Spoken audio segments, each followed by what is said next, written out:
Hello crafters and welcome back to the channel for This Calls for Confetti. My name is Deepa Robbins and I'm here today to share with you a fun card. This one was made in honor of Banana Bread Day, and this was on February 23rd earlier this week. I thought it was just really fun. We have great products that go well with this idea. And although it's for Banana Bread Day, it is a birthday card. So this just shows you that you can use these products for specific days, but also for different types of occasions.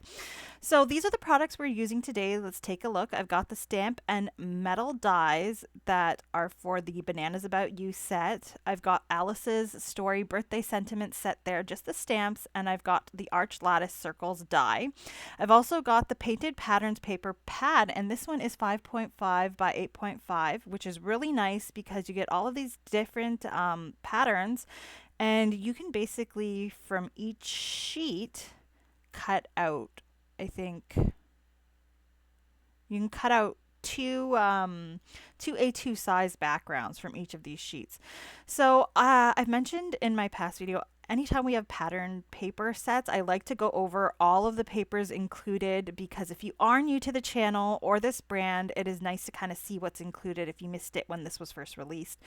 So you can see you get some nice squares, stripes, circles, and you get that in all four colors, the yellow, pink, blue, and green.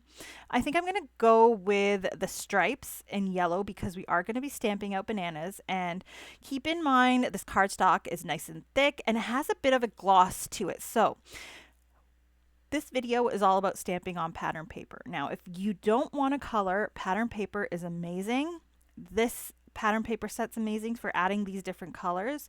I'm just going to grab my outline of the two bananas from the Bananas About You stamp set, and this is what we're going to stamp onto this yellow pattern paper. Now keep in mind, I chose my pattern paper which was based on the fact that this one has more yellow in it. The other one with the polka dots was a lot more sparse. There was more white than yellow, so choose accordingly. And I am going to stamp these out using a pigmented ink. Now, because you always want to take into account what your pattern paper is made up of. If it's more of a thinner pattern paper that's just paper, you can stamp with pretty much anything. Now, but this one has that gloss factor to it, which I think is really nice, by the way. I'm using pigment ink. So VersaFine Clair is a pigment ink that has a pigment component to it that's going to help you stamp it out. Stamp it out twice, you get a nice crisp image. You could also use a StazOn ink so that it stamps out crisply, and I would recommend hitting it with a heat tool so that nothing smudges unless you're going to let it dry for a while before cutting it out. So I've hit it with my heat tool. I'm grabbing the coordinating dies and I'm just going to cut out both of these bananas. So I think the biggest tip I have for stamping on pattern paper is just being mindful of the type of paper you have, gloss versus matte, and the type of ink that you're using. And again, choose pattern paper with colors that you want for your image. So I'm going ahead and I'm next cutting out this arched lattice die. I think this is really gorgeous. I love this die. I'm using a metal shim because this die is so intricate. So I'm going to go ahead and cut this out of some pink cardstock.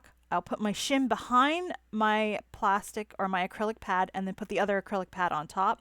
And you can see it cuts like butter. Like everything just kind of falls out. When I brought this die cut onto the screen, I hadn't picked anything out of there. It was just that little bit that was left. So I cut this out twice. And the reason why I did is because my idea was a little different at first, but I decided I'm only going to use one of these. So you can always stick your extra die cuts in your packaging there to be used at a different time. And it's ready to go if you feel like you want to use that color and that image. Now I'm going to go ahead and stamp out my sentiments. So I'm grabbing the Alice's Story sentiments here, and I'm grabbing the huge happy birthday, and then I've gone back to the Bananas About You to kind of tie this into the Banana Bread Day, and I'm stamping out the sentiment, in banana years you'd be banana bread. So I think that ties the banana bread and the birthday occasion in very nicely. I did stamp this out with some black ink.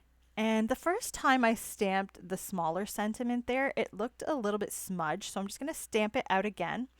I like to keep some of these errors in here in some of the videos that are shorter for you because I like you to see we're not perfect. Even those of us who make our videos, those are the best designers out there. Nobody's perfect. So everyone makes mistakes. You can always stamp again like I did. Just add less pressure so you don't get that smudging. That's generally what the issue is there. I'm going to go ahead and cut this out using the coordinating die. I like having sentiment dies like this. And keep in mind, because this is just a rectangle, you could use it with different sentiments and even with sentiments from different sets. So keep that in mind for extending the use of your products. So I've gone ahead and cut that out. Now for the happy birthday sentiment, I don't have the coordinating die here.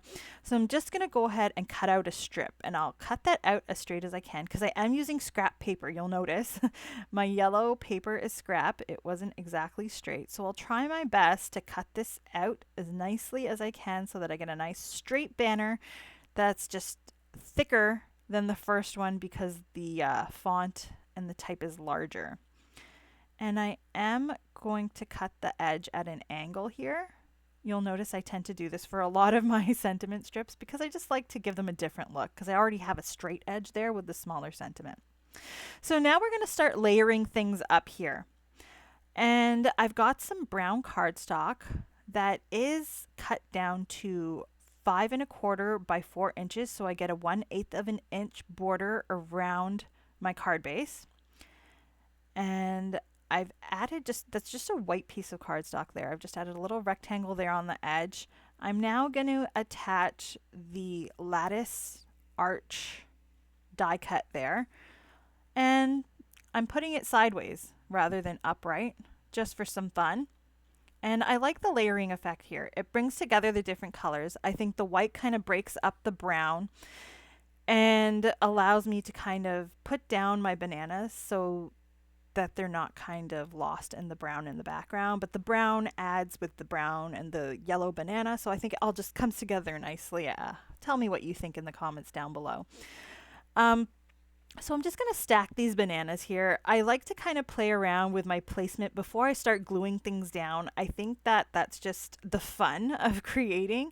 You can decide to put the sentiment near the top, near the bottom, move the bananas around. If you say wanted to create the same card, just play with placement. If you like, I'm the type of person who likes creating cards, but I don't want to create something exactly like somebody else's, so I will kind of change things around so it's a little bit more unique rather than just casing a card. But hey, it's up to you and what works for you. So I've gone ahead and I've attached that background there, that layered background, to my A2 size white side folding card base.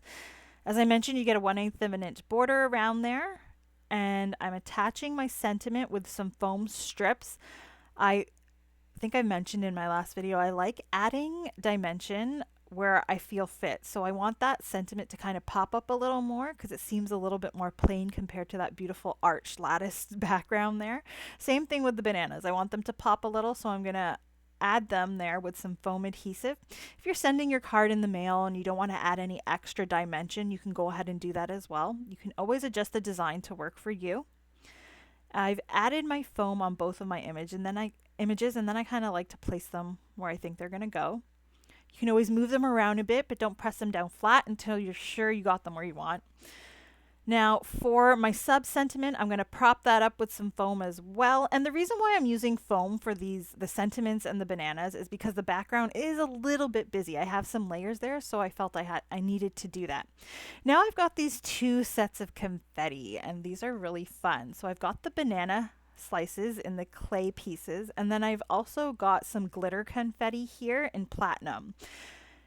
Everything that I'm using in today's video, main pieces, are linked down below, so you can always go and check that out in the shop. I encourage you to, because these products are really fun to work with. And if you've checked out my video from a couple weeks ago, we talk all about mixing and matching, and I think that all of these sets can be easily mixed and matched for different occasions.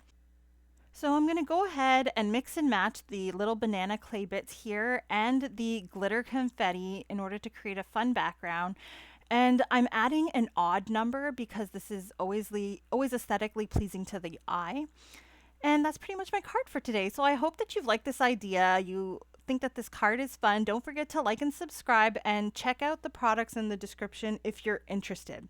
I'm going to go ahead and leave you with some other videos here if you wanted to check those out. And I hope to see you guys again next time. Bye.